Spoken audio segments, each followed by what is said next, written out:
ओम शांति। आइए सुनते हैं प्यारे बाबा के आज के अव्यक्त महावाक्य। आज वाणी की डेट है 6/1/86।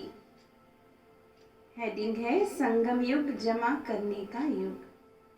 आज सारे बच्चों के तीनों कालों को जानने वाले त्रिकालदर्शी बाप दादा सभी बच्चों के जमा का खाता देख रहे हैं। यह तो सभी जानते ही हो, सारे कल्प में श्रेष्ठ खाता जमा करने का समय सिर्फ यही संगम युग है। छोटा सा युग, छोटी सी जीवन है, लेकिन इस युग इस जीवन की विशेषता है जो अब ही जितना जमा करना चाहें वह कर सकती हैं। इस समय के श्रेष्ठ खाते के प्रमाण पूज्य पद भी पाते हो और फिर पूज्य सुपुजारी भी बनते हो। इस समय के श्रेष्ठ कर्मों का, श्रेष्ठ नॉलेज का, श्रेष्ठ संबंध का और श्रेष्ठ शक्तियों का, श्रेष्ठ गुणों का सब श्रेष्ठ खाता अभी जमा करते हो। द्वापर से भक्ति का खाता आधा कल्प का अभी अभी किया और अभी अभी फल पाया और खत्म भी हुआ, तो भक्ति का खाता अलग काल का है। इसलिए है क्योंकि अभी कमाया और अभी खाया, अभी अभी कमाया, अभी अभी खाया। जमा करने का अविनाशी खाता जो जन्म जन्म चलता रहे, वह अविनाशी खाते जमा करने का समय अभी संगम युग है। इसलिए इस श्रेष्ठ समय को पुरुषोत्तम युग या धर्मायु युग भी कहते हैं। परमात्मा अवतरण का युग भी कहा जाता है। डायरेक्ट बाप द्वारा प्राप्त शक्तियों का युग यही संगम युग गाया हुआ है। इसी युग में ही बाप विधाता और वरदाता का पार्ट बजाते हैं। बाबा ने कहा संगम युग पर ही भगवान विधाता और वरदाता का पार्ट बजाते हैं। इसलिए इस युग को वरदानी युग भी कहते हैं। इस युग में स्नेह के कारण बाप भोले भंडारी बन जाते हैं, जो एक का पदम गुना फल देता है। एक का पदम गुना जमा होने का विशेष भाग्य अभी ही प्राप्त होता है। और युगों में जितना और उतने का हिसाब है। बाबा ने कहा दूसरे युगों में जितना करेंगे उतना मिलेगा, तो अंतर हुआ ना, क्योंकि अभी डायरेक्ट बाप वर्षे और वरदान दोनों रूप में प्राप्ति कराने के निमित्त हैं। भक्ति में भावना का फल है, अभी वर्षे और वरदान का फल है। इसलिए इस समय के महत्व को जान, प्राप्तियों को जान, जमा के हिसाब को जान, त्रिकालदर्शी बन हर कदम उठाते रहते हो। इस समय का एक सेकंड कितने साधारण समय से भी बड़ा है वह जानते हो ना। सेकंड में कितना कमा सकते हो और सेकंड में कितना गवाते हो, ये अच्छी तरह से हिसाब जानते हो। वह साधारण रीति से कुछ कमाया और कुछ गवाया, ऐसा अमूल्य समय समाप्त तो नहीं कर रहे हो। पूछ रहे बाबा, इतना अमूल्य समय ऐसे समाप्त तो नहीं कर रहे हो। ब्रह्मा कुमार ब्रह्मा कुमारी बने, लेकिन अविनाशी वर्षे और विशेष वरदानों के अधिकारी बने हो। क्योंकि इस समय के अधिकारी जन्म जन्म के अधिकारी बनते हैं। इस समय की किसी न किसी स्वभाव, संस्कार व किसी संबंध के अधीन रहने वाली आत्मा जन्म जन्म अधिकारी बनने के बजाय प्रजापद के अधिकारी बन जाते हैं, राज्य अधिकारी नहीं बनते हैं, प्रजापद अधिकारी बनते हैं। तो बनने आए हैं राजयोगी, राज्य अधिकारी बनने आए हैं राजयोगी, राज्य अधिकारी, लेकिन अधीनता के संस्कार के कारण विधाता के बच्चे होते हुए भी राज्य अधिकारी नहीं बन सकते। इसलिए सदा यह चेक करो, स्व अधिकारी कहाँ तक बने हैं। जो स्व अधिकार नहीं पा सकते वो विश्व का राज्य कैसे प्राप्त करेंगे। विश्व के राज्य अधिकारी बनने का चैतन्य मॉडल अभी स्वराज्य अधिकारी बनने से तैयार करते हो।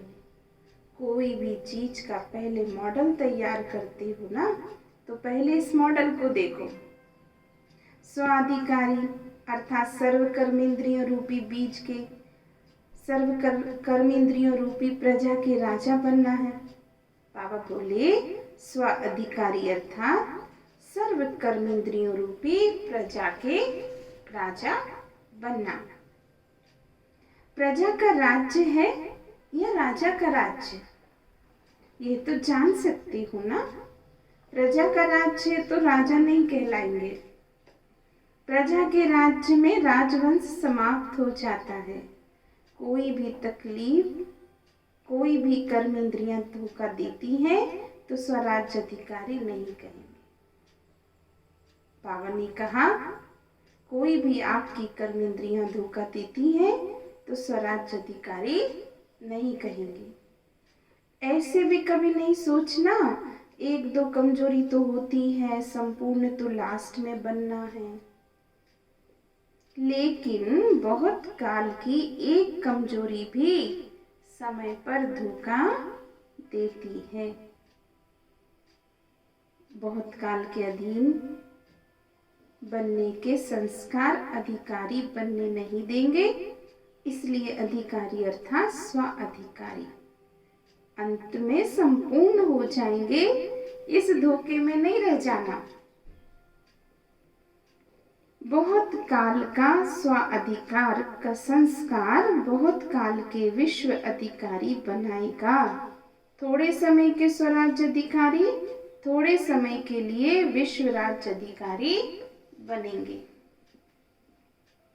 जो अभी बाप की समानता की आज्ञा प्रमाण बाप के दिल तख्त नसीन बनते हैं, वही राज्य तख्त नसीन बनेंगे। बाप समान बनना, बाप समान बनना अर्थात बाप के दिल तख्त नसीन बनना। जैसे ब्रह्मा बाप समान संपन्न और समान बने, बाबा ने कहा जैसे ब्रह्मा बाप समान संपन्न बने, समान बने, ऐसे संपूर्ण और समान बनो, राज्य तत्व के अधिकारी बनो। किसी भी प्रकार के अलमेलेपन में अपना अधिकार का वर्षा व वरदान कम नहीं प्राप्त करना।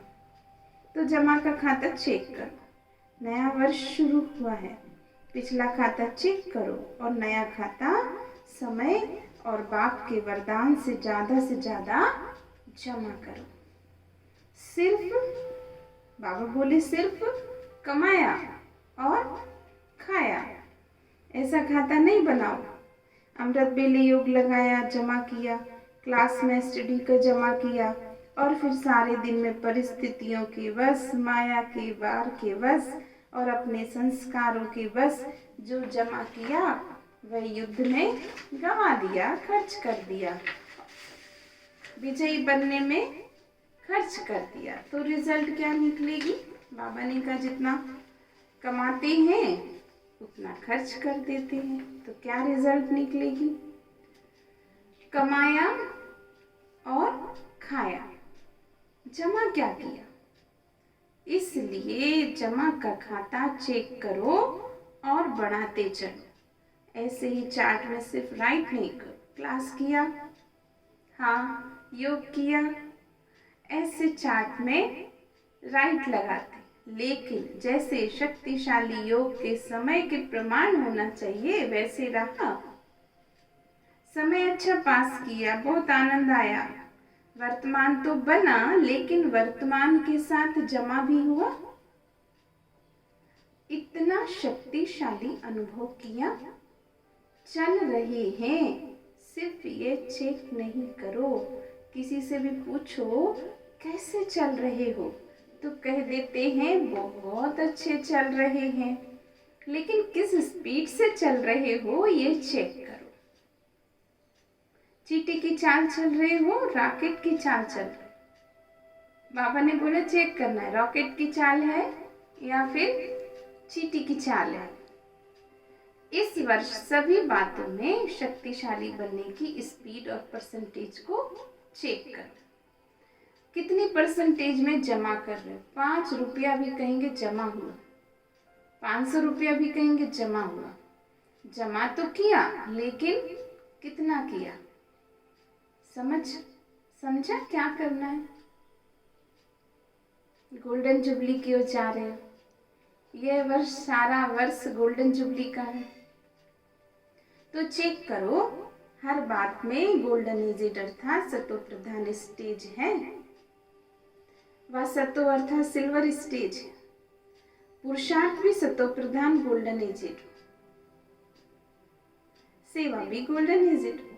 जरा भी पुराने संस्कार की अलाय या खाद नहीं है। ऐसे नहीं जैसे आजकल चांदी के ऊपर सोने का पानी चढ़ा देते हैं। बाहर से तो सोना लगता लेकिन अंदर क्या होता है? मिक्स कहेंगे। तो सेवा में भी अभिमान और अपमान की अलाई मिक्स ना हो, इसको कहा जाता है गोल्डन एजेड सेवा। स्वभाव में भी ईर्ष्या, सिद्ध और जिद्द का भाव ना हो, यह है अलाय। इस अलाय को समाप्त कर गोल्डन एजेड स्वभाव वाले बनो। संस्कार में सदा हाँ जी हाँ जी। संस्कार में कौन सा गुण हो? सदा हाँ जी। जैसा समय, जैसी सेवा, वैसे स्वयं को मोल्ड करना है, अर्थात रियल गोल्ड बनना है। मुझे मोल्ड होना है। संकल्प क्या हो? मुझे मोल्ड होना है। दूसरे करें तो मैं करूं, यह तो जिद हो जाती है। ये रियल गोल्ड नहीं है। ये अलाय समाप्त कर गोल्डन एजेड बनो। संबंध में सदा हर आत्मा के प्रति शुभ भावना और कल्याण की भावना हो, स्नेह की भावना हो, सहयोग की भावना हो। कैसे भी भाव स्वभाव वाला हो, लेकिन आपका सदा श्रेष्ठ भाव हो। कोई कैसा भी हो लेकिन आपका भाव सदा श्रेष्ठ हो। इन सब बातों में स्वपरिवर्तन ही गोल्डन जुबली मनाना है। अलाय को जलाना अर्थात गोल्डन जुबली मनाना। तो समझा, वर्ष का आरंभ गोल्डन एजेड स्थिति से करो। सहज है ना? सुनने के समय तो सब समझते हैं करना ही है, लेकिन जब समस्या सामने आती तब सोचते हैं तो बड़ी मुश्किल बात है। समस्या के समय स्वराज अधिकारीपन का अधिकार दिखाने का समय ही बाबा ने कहा, इसे रिपीट करते, समस्या के समय स्वराज अधिकारीपन का अधिकार दिखाने का समय ही होता है, तो वार के समय ही विजयी बनना होता है। परीक्षा के समय ही तो नंबर 1 लेने का समय होता है ना। समस्या स्वरूप नहीं बनो, लेकिन समाधान स्वरूप बनो। समझा इस वर्ष क्या करना है? गोल्डन जुबली की समाप्ति संपन्न बनने की गोल्डन जुबली कही जाएगी। और क्या नवीनता करेंगे? बाप दादा के पास सभी बच्चों के संकल्प तो पहुंचते ही हैं। प्रोग्राम में नवीनता क्या करेंगे? गोल्डन थॉट्स सुनाने की टॉपिक रखी है। सुनहरे संकल्प, सुनहरे विचार, जो सोना बना दे और सोने का युग ले आवे। ये टॉपिक रखी है। अच्छा, आज वतन में इस विषय पर रूह रिहान हुई, वो फिर सुनाएंगे। बाबा बोले आज बाप दादा के वतन में बाप दादा के पास रूह रिहान हुई। बाबा ने कहा वो फिर सुनाएंगे। अभी बाबा ने बच्चों को बहुत प्यार से याद प्यार दिया। कैसे दिया? सर्व वर्षे और वरदान की डबल अधिकारी भाग्यवान आत्माओं को, सदा स्वराज्य अधिकारी श्रेष्ठ आत्माओं को, सदा स्वयं को गोल्डन एजेड स्थिति में स्थित करने वाले रियल गोल्ड बच्चों को, सदा स्वपरिवर्तन की लगन से विश्व परिवर्तन में आगे बढ़ने वाले विशेष आत्माओं को बाप दादा का याद प्यार और नमस्ते नमस्ते। और ऐसे डबल अधिकारी भाग्यवान बनाने वाले भगवान को भी हम बच्चों का याद प्यार और नमस्ते नमस्ते। शुक्रिया बाबा, बहुत बहुत थैंक्स। अच्छा, अभी मीटिंग में आए हुए डॉक्टर्स से बाबा ने अव्यक्त मुलाकात की। अपने श्रेष्ठ उमंग उत्साह द्वारा अनेक आत्माओं को सदा खुश बनाने की सेवा में लगे हुए हो ना। डॉक्टर्स का विशेष कार्य है हर आत्मा को खुशी देना। पहली दवाई खुशी है। खुशी आदि बीमारी खत्म कर देती है। तो रूहानी डॉक्टर अर्थात खुशी की दवाई देने वाले। तो ऐसे डॉक्टर्स हो ना, एक बार भी खुशी की झलक आत्मा को अनुभव हो जाए तो वह आत्मा सदा खुशी की झलक से आगे बढ़ती रहेगी। तो सभी को डबल लाइट बनाए उड़ाने वाले डॉक्टर्स हो ना, वह बेड से उठा देते हैं, बेड में सोने वाले पेशेंट को उठा देते हैं और चला देते हैं। आप पुरानी दुनिया से उठाए नई दुनिया में बिठा दो। ऐसे प्लान बनाए हैं। रूहानी इंस्ट्रूमेंट्स यूज करने का प्लान बनाया है। इंजेक्शन क्या है, गोलियां क्या है, ब्लड क्या देना है, ये सब रूहानी साधन बनाए हैं। किसको ब्लड देने की आवश्यकता है तो रूहानी ब्लड कौन सा देना है। हार्ट पेशेंट को कौन सी दवाई देनी है। हार्ट पेशेंट अर्थात दिल शिकस्त पेशेंट। हार्ट पेशेंट किसको कहेंगे? दिल शिकस्त पेशेंट को। तो रूहानी सामग्री चाहिए। जैसे वह नई नई इन्वेंशन निकालते हैं, आज साइंस के माध्यम से मेडिकल साइंस नई नई इन्वेंशन निकालती है।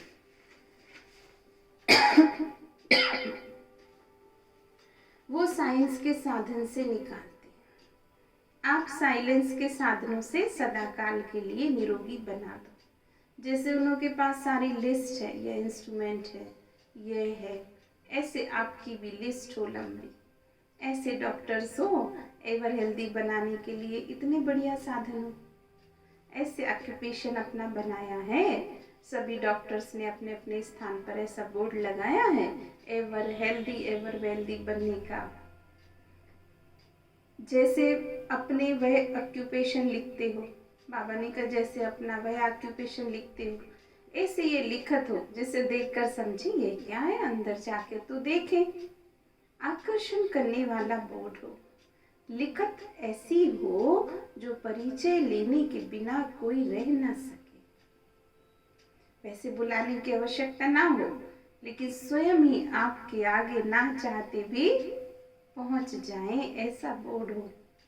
वह तो लिखते हैं MBBS फलाने फलाने। आप फिर अपना बोर्ड पर रूहानी ऑक्यूपेशन लिखो जिससे वह समझे स्थान जरूरी है।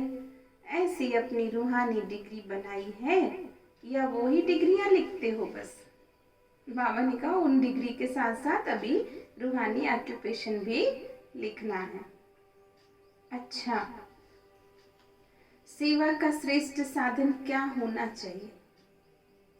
सेवा का सबसे तीखा साधन है समर्थ संकल्पों से सेवा करना। कौन सा साधन बताया बाबा ने सेवा का सबसे तीखा? समर्थ संकल्पों से सेवा करना।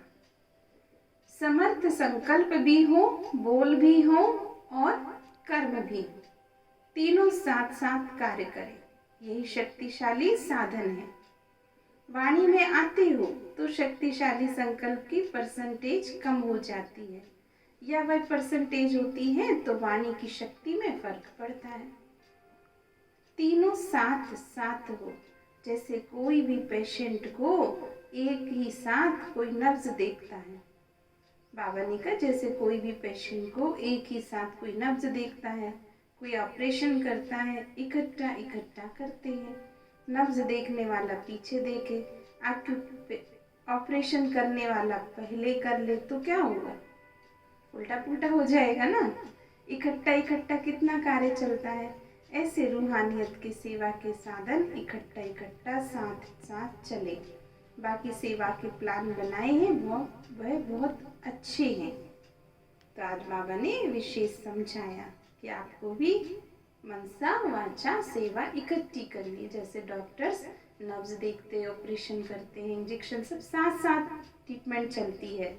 ऐसे बाबा ने कहा अगर साथ ना करें तो उल्टा पुल्टा हो जाएगा। तो आपको भी ऐसे सेवा के प्लान बनाओ तो बहुत अच्छा है। लेकिन ऐसा कोई साधन बनाओ जो सभी समझें, हाँ ये रूहानी डॉक्टर सदा के लिए हेल्दी बनाने वाले हैं। अच्छा, अभी बाबा ने पार्टियों से मुलाकात की। बाबा बोले जो अनेक बार विजयी आत्माएं हैं उनकी निशानी क्या होगी, उन्हें हर बात बहुत सहज हल्की अनुभव होगी। जो कलप कलप की विजयी आत्माएं नहीं, उन्हें तो छोटा सा कार्य भी मुश्किल अनुभव होगा, सहज नहीं लगेगा। हर कार्य करने के पहले स्वयं को ऐसे अनुभव करेंगे जैसे ये कार्य हुआ पड़ा है, होगा या नहीं होगा ये तो क्वेश्चन ही नहीं उठेगा। हुआ ही पड़ा है ये महसूसता सदा ही रहेगी। पता है सदा सफलता है ही, विजय तो हुई पड़ी है, ऐसे निश्चय बुद्धि होंगे। कोई भी बात नई नहीं लगेगी, बहुत पुरानी बात है। इसी स्मृति से स्वयं को सदा आगे बढ़ाते रहेंगे। अभी बाबा ने फिर कहा डबल लाइट बनने की निशानी क्या है। डबल लाइट आत्माएं सदा उड़ती कला का अनुभव करती हैं, कभी रुकना कभी उड़ना ऐसे नहीं, सदा उड़ती कला के अनुभवी ऐसे डबल लाइट आत्माएं ही डबल ताज के अधिकारी बनती हैं। तो डबल लाइट वाले स्वतः ही ऊंची स्थिति का अनुभव करते हैं। कोई भी परिस्थिति आवे याद रखो हम डबल लाइट हैं। कोई भी परिस्थिति आवे तो क्या याद रखो, हम डबल लाइट हैं। बच्चे बन गए अर्थात हल्के हो गए, कोई भी बोझ नहीं उठा सकते। हम तो भगवान के बच्चे बन गए, कोई भी बोझ उठाते नहीं, उठा नहीं सकते, हल्के बन गए। अच्छा, आज बाबा ने बच्चों को वरदान दिया, शुभ चिंतन और शुभ चिंतक स्थिति के अनुभव द्वारा ब्रह्मा बाप समान मास्टर दाता भव। ब्रह्मा बाप समान मास्टर दाता बनने के लिए ईर्ष्या, घृणा और क्रिटिसाइज, तीन चीज, ईर्ष्या, घृणा और क्रिटिसाइज, इन तीनों बातों से मुक्त रहकर सर्व के प्रति शुभ चिंतक बनो और शुभ चिंतन स्थिति का अनुभव करो। क्योंकि जिसमें ईर्ष्या की अग्नि होती वे स्वयं भी जलते और दूसरों को भी परेशान करते हैं। घृणा वाले खुद भी गिरते हैं और दूसरों को भी गिराते हैं। और हंसी में क्रिटिसाइज करने वाले आत्मा को हिम्मतहीन बनाकर दुखी करते। इसलिए इन तीनों बातों से मुक्त रहे, शुभ चिंतक स्थिति के अनुभव द्वारा दाता के बच्चे मास्टर दाता बनो। स्लोगन है, मन बुद्धि और संस्कारों पर संपूर्ण राज्य करने वाले स्वराज्य अधिकारी बनो। मन बुद्धि और संस्कारों पर संपूर्ण राज्य करने वाले स्वराज्य अधिकारी बनो। तो अभी हम सब बच्चों ने बाबा के इतने सुंदर मधुर अव्यक्त महावाक्य सुने। बाबा को हम सब की तरफ से दिल से बहुत बहुत शुक्रिया बाबा, शुक्रिया शुक्रिया। ओम शांति।